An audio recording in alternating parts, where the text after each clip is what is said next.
हाल ही में भारत के शेयर बाजार में एक नया इंडेक्स लॉन्च हुआ है, BSE सात्विक 100। पहली नजर में इसे एथिकल इन्वेस्टिंग का नया विकल्प बताया जा रहा है, लेकिन क्या ये वास्तव में केवल एथिकल इन्वेस्टिंग है, या फिर भारत में निवेश भी अब धार्मिक और सांस्कृतिक पहचान के आधार पर अलग-अलग खांचों में बंटने लगा है? यही सवाल इस पूरे विवाद का केंद्र है।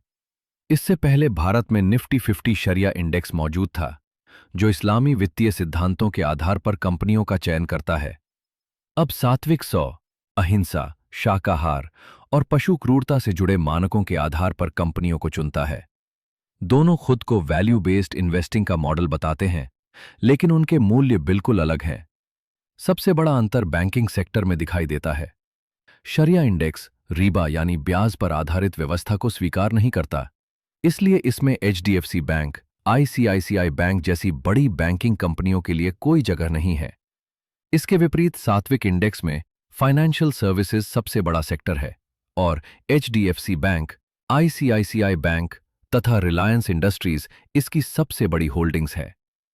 दूसरी ओर सात्विक index alcohol, tobacco, gambling, weapons, meat processing, leather, pesticides और कुछ अन्य कारोबारों को बाहर रखता है, जबकि शरिया स्क्रीनिंग केवल कारोबार की प्रकृति ही नहीं, बल्कि कंपनी के डेट, कैश और रिसीवेबल्स जैसे फाइनेंशियल रेशियोज की भी जांच करती है।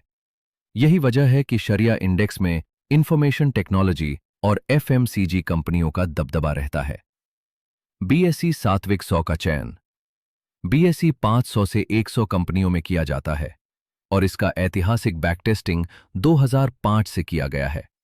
उपलब्ध आंकड़ों के अनुसार इसका 10 वर्षीय CAGR लगभग 13.7% रहा है। दूसरी ओर शरिया आधारित निवेश के लिए भारत में निप्पॉन इंडिया निफ्टी 50 शरिया BES ETF भी उपलब्ध है, लेकिन असली बहस इन आंकड़ों से आगे की है। सवाल ये नहीं है कि कौन सा इंडेक्स बेहतर रिटर्न देगा, बल्कि ये है कि क्या भारतीय शेयर बाजार में निवेश अब केवल बिजनेस फंडामेंटल्स और फाइनेंशियल परफॉर्मेंस पर आधारित रहेगा, या फिर अलग-अलग धार्मिक और सांस्कृतिक मान्यताओं के अनुसार अलग-अलग निवेश इकोसिस्टम बनेंगे। समर्थकों का कहना है कि हर निवेशक को अपने मूल्यों के अनुरूप निवेश करने की स्वतंत्रता होनी चाहिए। वहीं आलोचकों का तर्क है कि जब निवेश के मानदंड धार्मिक या सांस्कृतिक पहचान से जुड़ने लगते हैं, तो बाजार भी सामाजिक विभाजनों का प्रतिबिंब बनने लगता है।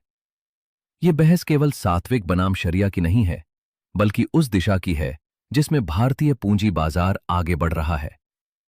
आने वाले वर्षों में ये देखना दिलचस्प होगा कि ऐसे वैल्यू बेस्ड इंडिसेस निवेशकों को अधिक विकल्प देते हैं, या फिर निवेश की दुनिया में पहचान आधारित ध्रुवीकरण को और मजबूत करते हैं।